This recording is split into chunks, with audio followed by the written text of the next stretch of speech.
Hello, my name is Melina Copeland, and today we're going to learn how to make a video on Flipgrid.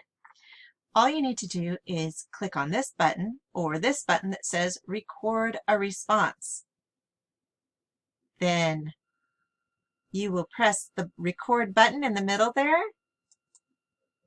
and wait for the countdown and then begin talking. Hello, my name is Melina Copeland. Press the pause button when you are finished and then click Next. And then begin talking. Hello, my name is Melina Copeland. You can click any key to and then click Next. Then you will see that you can write your display name, which your teacher would probably prefer if you put your entire name, your full name there. You can make a title, and then you can click Submit. And then after that, you'll see Success. Your video has been submitted.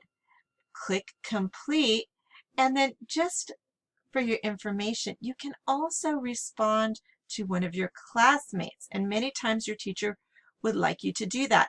Just click on their video, watch their video, and then you can write a comment or you can record a comment by clicking that button and starting the entire process again. Good luck on your assignment and have a wonderful day.